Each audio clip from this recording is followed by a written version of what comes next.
So, Mona, is that adventurer dead now?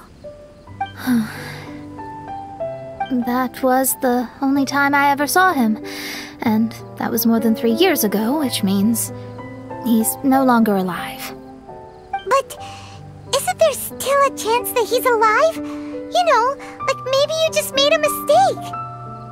You can't call it divination if you reject anything bad and believe the good unreservedly. That's just self-deception. Of course, casually performing divination for fun might be a different matter, but in my field of expertise, there's no room for lies. To contradict my own reading would be a blasphemy against astrology. Cruel, but truthful. Such is fate. I don't usually say things like this, but while we're on the topic, I really hope you don't confuse astrology with those fortune stick peddlers that you see along the streets. Astrology does not exist to please. We astrologists are here to verify and witness the truths of this world. Ugh. Which is why astrology is a disdained profession. It is a mighty art, but unfortunately one that annoys people nonetheless. Why dost thou protest so much, Lady Magistus? Thou seems not to be the sort with whom one would be loath to be associated. What mein Fräulein means is that she's glad to be friends with you. No, that's not exactly what I said. Whatever has gotten into you, Oz, you misinterpret my utterances with increasingly alarming frequency. Oh my, why could that be? Perhaps I have been concerned that mein Fräulein could offend her friends and have been attempting to soften her words. Although you're the only astrologist I know, you've left an awesome impression on me. You're not annoying at all. Those who go snooping around for secrets, yet ignore whatever they don't want to hear, they're the ones who should reflect on themselves. Knowing your fate doesn't come cheap. If one could simply avoid fate with just a few words, no one would have to endure the pain of parting. Mona, don't take others' comments to heart. Follow your heart, and never forget what's right. Oh, I don't need comforting, thank you very much. I'm very tough, you know. Oh, well then, thank you. What dost thou say? Speak up and offer your highest reverence and blessings to the prinzessin. Okay, Your Highness. Instead of making a scene, why don't you go collect the other fragments in the new location reflected by the pool? We can't enter the mirage without them. Mein Fräulein, you are the only one with eyes sharp enough to locate the secrets. If that's the case, very well. I shall proceed to the beach.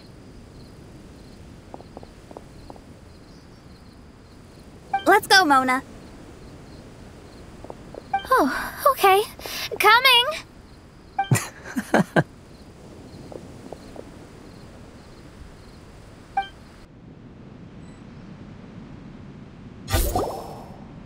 Oh, wait, how the... Another house in Mondstadt? What are we doing in my house? Your house? This is your house? My, how unexpected. I heard Lady Magistus lived a modest life, but this abode... Look at the labels on these books on the ground. Only one of its kind? 990,000 mora? Hey, that's super expensive! There are so many expensive-looking hardcovers over here. So this is what an astrologist's room looks like. The rooms are exquisitely designed. This place must be very expensive. Hey, I'm just occasionally out of mora, that's all. I never said I was a pauper. You're not? Oh, so what about those times I treated you to meals and had you over to my place for dinner? Mein Fräulein, mind your phrasing. Thou wert blessed with the coveted opportunity to enter the palace of the Immenachreich and meet with the Kaiser and Kaiserin der Verurteilung. Or hast thou conveniently forgotten this magnificent occasion? Oh, yes! The stew and cold cuts your mother made were heavenly. I could go for some more of that right now. Lady Magistus, this is not the time for such things. Is that Mondstadt cuisine? I want to try some. I heard Mondstadt has lots of local delicacies, especially meat dishes. Then I shall extend to you the honor of meeting the Kaiser and Kaiserin with me on a future occasion. Really? Hey, we should go too! Now that you mention it, it has been a while since I visited a friend's house. I shall gladly oblige. Oh, but shouldn't we bring some sort of gift? Those two are very kind and understanding, so please, don't worry about that. Just bring yourselves. You seriously have to try her mom's cold cut platter. It's her specialty or something. Anyway, it's simply delightful. Not to interrupt, but perhaps we should start working on the puzzle at hand? Ever since I entered this place, I have found myself most preoccupied with that ornament. Oh, right.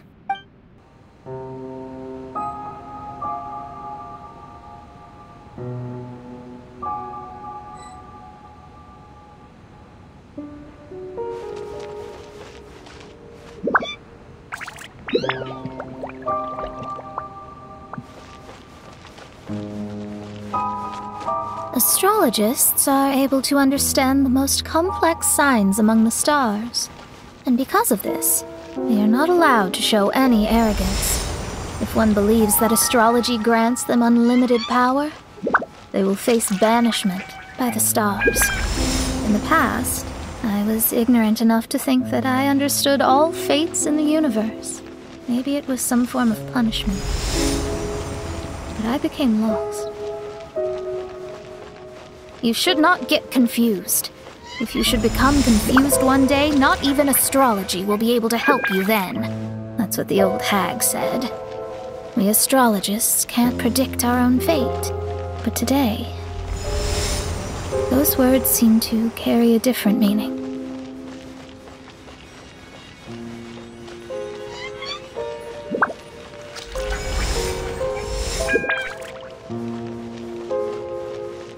I understand now that people won't always follow a beacon's guiding light. Even though the way forward may be dark and dangerous, they will still resolutely forge ahead. Fate is called such precisely because it cannot be altered or reversed.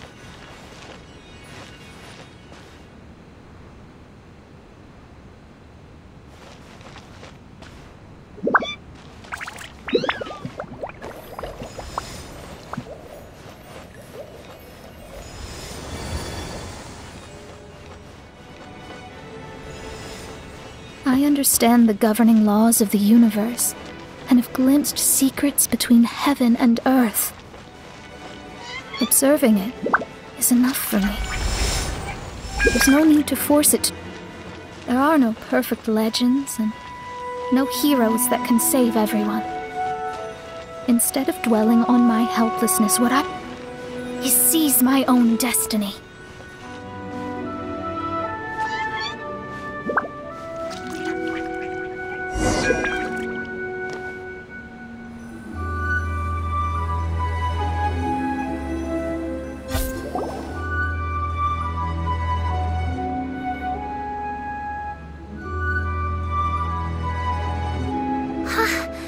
What a magnificent view!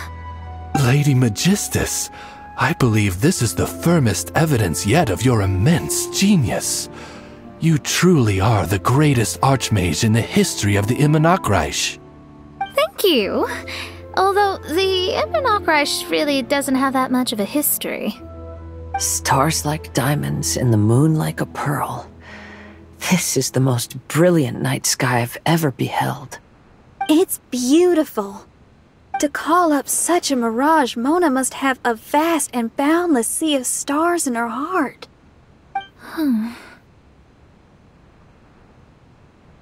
I'm just thinking.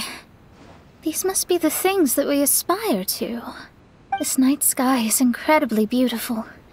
In fact, I might go so far as to say it's even more beautiful than what I usually see in divinations. All the stars are in their rightful place. This is definitely my mirage. Only here can I see extraordinary sights like these. Extraordinary? Why do you say that?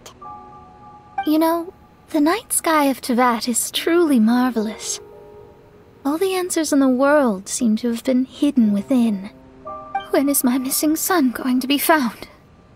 Do they love me or not? Will I ever recover? As your stars move across the sky, they record all your life events in their path. And among all the people in the world, a considerable number will see their stars deviate from their path. When your stars are on track, it means you will be healthy, happy, and at peace. Conversely, if your stars go off track, everything will get worse. The starry sky in my divinations would never look as perfect as this. Some stars would lose their way, and others would fall. I wish everyone could be happy and stay on track. To this end, I offer advice and tell the truth. I know it's useless. All fates are already revealed in the night sky, with mine too, just another among them. I can't change anything. Even so, outside of astrology, outside of the words of truth, I still cling to the wisp of an irrational fantasy. We must all live within the confines of reality, but... call me presumptuous. But I still believe in miracles. In this vast sea of stars, there are stars for you, for me, for everybody. What are the chances of one star encountering another? Are these encounters not the most wonderful miracles in all of destiny? I don't know. But within Tidak, the stars in the sky will always have a place for us. Even if astrology is resolutely rational, fate remains arbitrary, cruel, but romantic.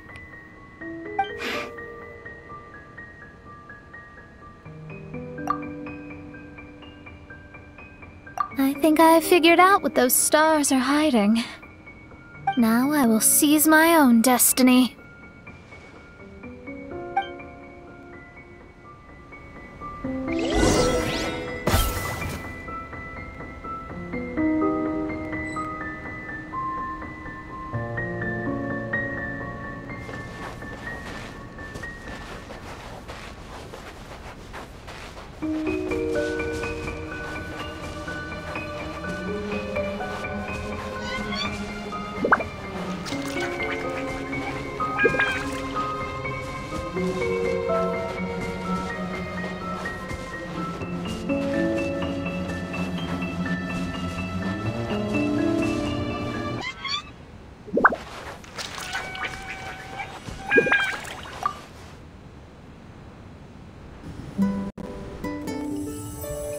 There was a transparent bird made of crystal. It was beautiful and fragile and could sing the most beautiful songs. But since mortals couldn't see it, they believed it to be a trick. How could a transparent bird possibly exist, let alone sing? When the bird heard that, it flapped its wings and flew across mountains and seas all the way to the night sky, where it turned into a star.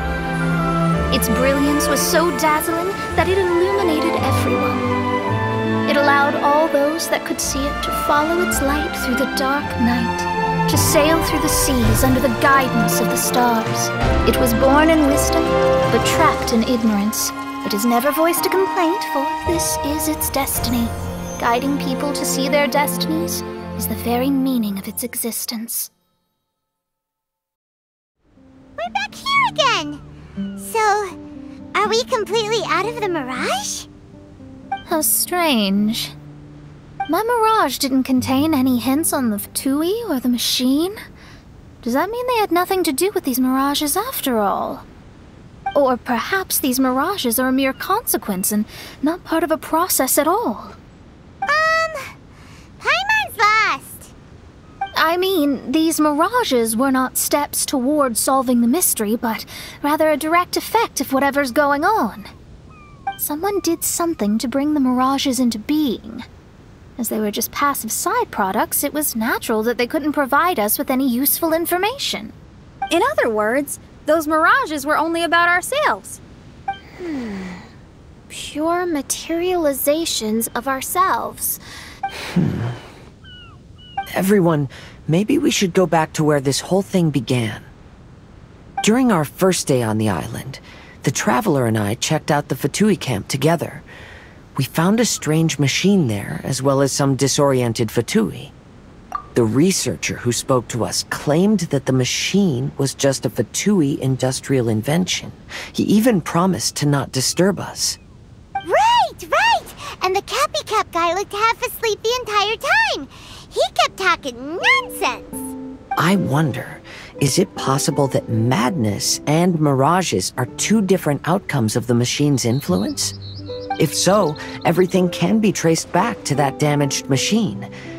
Except for the difference in how it affects people. Oh. When you put it that way, it is indeed difficult to distinguish dreams and hallucinations. So what you're saying is, the device affected us differently because we are different from the Fatui. Yes, and according to our observations over these past few days, I think the difference is that we all have stronger willpower. Yeah, I can get behind that. People with strong willpower will hallucinate instead of falling into madness.